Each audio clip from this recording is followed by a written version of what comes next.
Hello friends, welcome to JNC.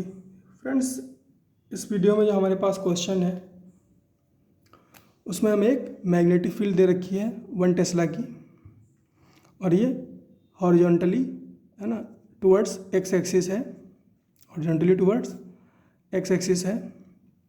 एक particle है इस मैग्नेटिक फील्ड में जिसका चार्ज Q है और मास M है।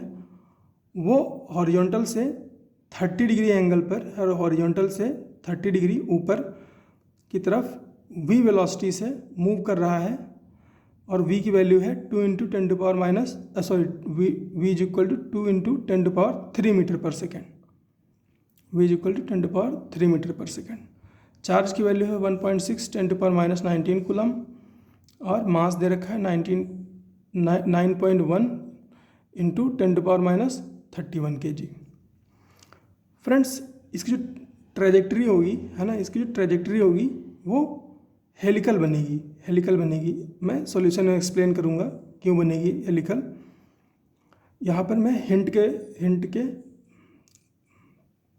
फॉर्म में आपको बता रहा हूँ कि इसकी जो ट्रेजेक्ट्री बनेगी वो हेलिकल बनेगी।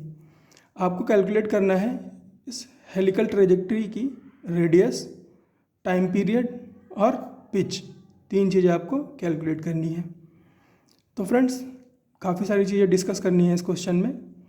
तो पहले आप अपने से इस क्वेश्चन को ट्राई कर लीजिए वीडियो पॉज करके, उसके बाद आ जाइए मेरे सॉल्यूशन पे।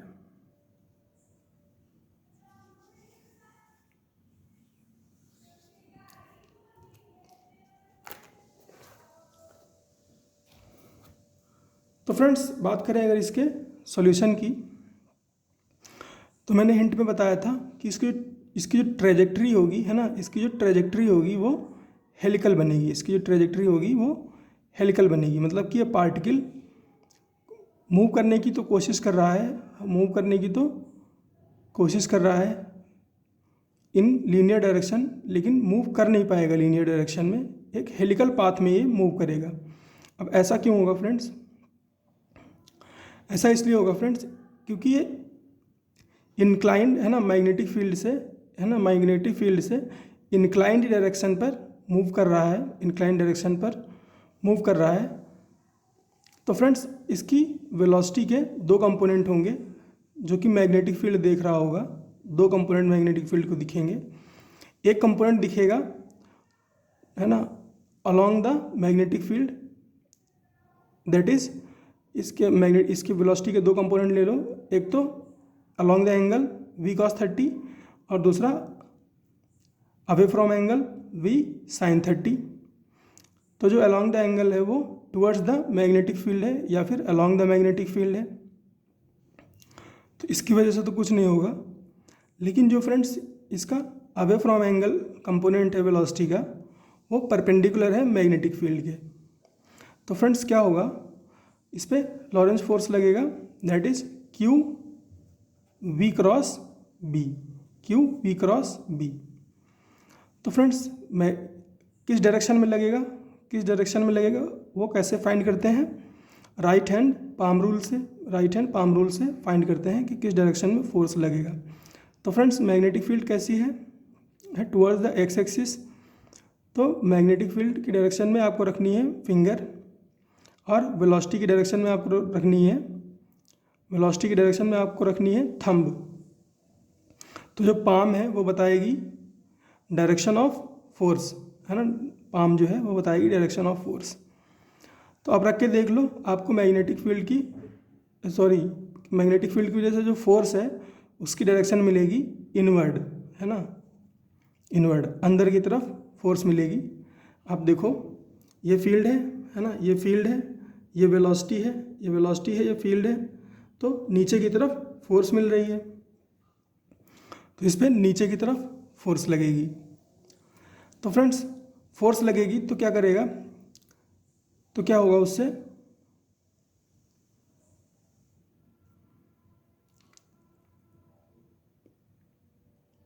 ये पार्टिकल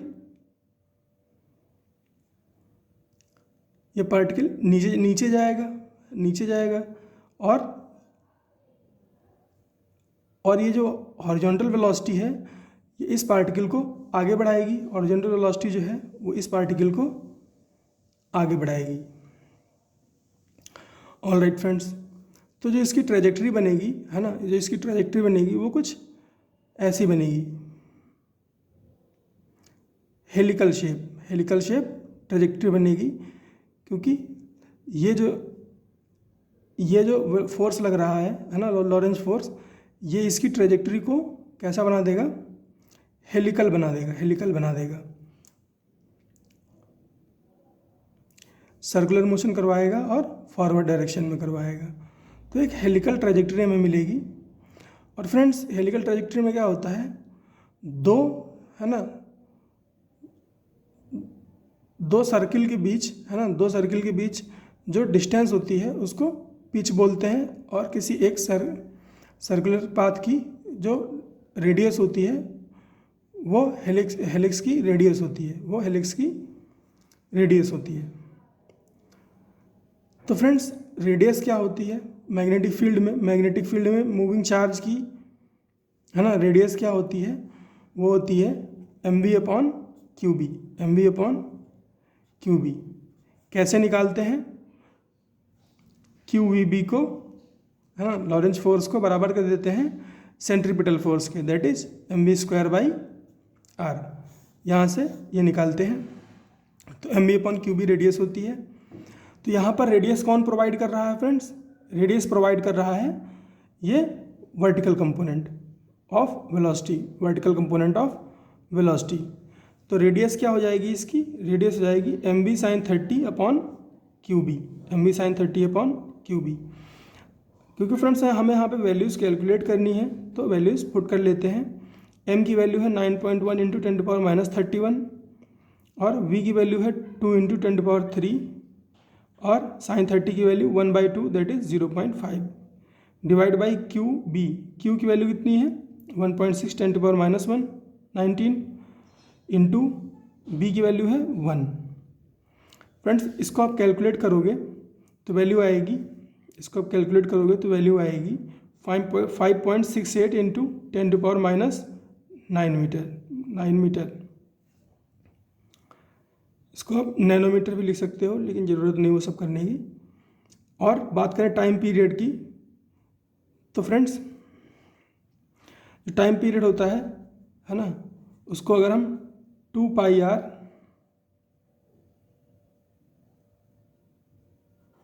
2πr/b में r की वैल्यू अगर रख दें तो हमें टाइम पीरियड की वैल्यू मिल जाती है, और वो आती है ना, r की वैल्यू हमने पता है mv/qb, और 2πr/b में अगर हम वैल्यू पुट कर दें r की, तो हमारे पास टाइम पीरियड की वैल्यू आ जाती है, जो कि है 2πm/qb। तो इसकी भी हमें वैल्यू कैलकुलेट करनी है, तो इसमें हम डेटा पुट कर देते हैं सारा। तो 2 वैसे का वैसा लिखा रहेगा, पाई की वैल्यू होती है 3.14, m की वैल्यू 9.1 × 10⁻31, q की वैल्यू 1.6 10⁻19, और b की वैल्यू 1। इसको आप कैलकुलेट करोगे तो ये आएगा 35.71 × 10⁻12। -12 को बोलते हैं फ्रेंड्स पिको, -9 को बोलते हैं नैनो। अब बात करें फ्रेंड्स पिच की, है ना, पिच क्या होगी। तो फ्रेंड्स पिच कौन प्रोवाइड कर रहा है ना, पिच प्रोवाइड कर रहा है फ्रेंड्स ये हॉरिजॉन्टल कंपोनेंट। ये सर्कुलर पाथ कौन प्रोवाइड कर रहा है, सर्कुलर पाथ प्रोवाइड कर रहा है ये जो v/30 है ना, सर्कुलर पाथ जो है वो कौन प्रोवाइड कर रहा है, वो v/30 प्रोवाइड कर रहा है। कैसे प्रोवाइड कर रहा है फ्रेंड्स, जैसे ये मैग्नेटिक फील्ड है, ये और इसमें चार्ज पार्टिकल है, उसकी वेलोसिटी है ना, ये चार्ज पार्टिकल है, इसकी कुछ वेलोसिटी है यहाँ पर, जैसे v/30 दे रखी है। ये अगर इसकी वेलोसिटी v/30 है चार्ज पार्टिकल की, है ना, तो इसके ऊपर फोर्स लगेगा कंटिन्यूसली, है ना। तो उसकी वजह से क्या होगा, इसका जो पाथ हो जाएगा वो सर्कुलर हो जाएगा, इसकी थ्रू आउट वेलोसिटी कितनी रहेगी v/30। Through out velocity v sin 30 रहेगी, और इसके ऊपर हमेशा एक फोर्स लगता रहेगा, centripetal force, because of Lorentz force. Because of Lorentz force it will keep having centripetal force and keep on rotating with velocity v sin 30। Accelerate नहीं होगा, केवल सर्कुलर पाथ फॉलो करेगा with a constant velocity v sin 30। इसके अलावा friends क्या होगा, इसके अलावा ये जो सर्कुलर पाथ है ये हॉरिजॉन्टल भी मूव करेगा, ये तो हो गया इसका सर्कुलर मोशन। फिर क्या होगा फ्रेंड्स, एक टाइम पीरियड के बाद ये यहाँ पहुँच जाएगा,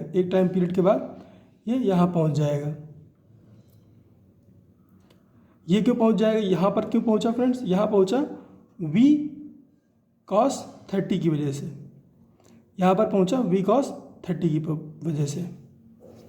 तो फ्रेंड्स क्या हो रहा है, ऐसे सर्कुलर पाथ फॉलो कर रहा है, फिर ऐसे पहुंच जा रहा है ना। ये सर्किल 1 है, ये सर्किल 2 है, ये सर्किल 1 है, ये सर्किल 2 है। ऐसे आप समझ लो कि हेलिक्स बन रहा है, किस तरह से हेलिक्स बन रहा है। तो फ्रेंड्स यहाँ से यहाँ तक पहुँचने में है ना, हमारे पास टाइम कितना लगा, एक टाइम पीरियड है ना, एक टाइम पीरियड लगा यहाँ से यहाँ तक पहुँचने में। इस पॉइंट तक पहुंचने में इसको कितना टाइम लगा, एक टाइम पीरियड।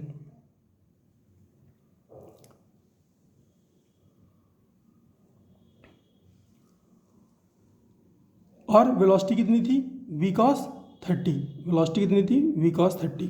तो डिस्टेंस कितनी होगी फ्रेंड्स, टाइम इंटू वेलोसिटी, तो t इंटू v cos 30 से हमें पिच मिल जाएगी। t कितना है 35.71 इंटू 10⁻12, और v की वैल्यू कितनी है 2 इंटू 10⁻3, और cos 30 की वैल्यू √3/2। इसको फ्रेंड्स आप कैलकुलेट करोगे तो वैल्यू आएगी 61.77 इंटू 10⁻9 मीटर। 10⁻9 को नैनो भी बोलते हैं, लेकिन आपको फिलहाल यहाँ पे इसकी ज़रूरत नहीं है। तो फ्रेंड्स इस तरह से मैंने आपको समझाने की कोशिश की कि किस तरह से हेलिक्स बनता है, और हेलिक्स के जो भी पैरामीटर हैं वो भी कैलकुलेट करना सिखाने की कोशिश की। अब फ्रेंड्स अगर आपको है ना ये कॉन्सेप्ट समझ में आ गया है, तो आप इस क्वेश्चन को सॉल्व करने की कोशिश करना।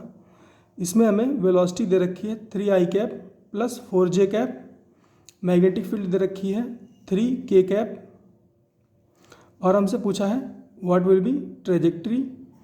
अब फ्रेंड्स इस ट्रेजेक्ट्री का आप टाइम पीरियड, रेडियस और पिच कैलकुलेट करने की कोशिश करना,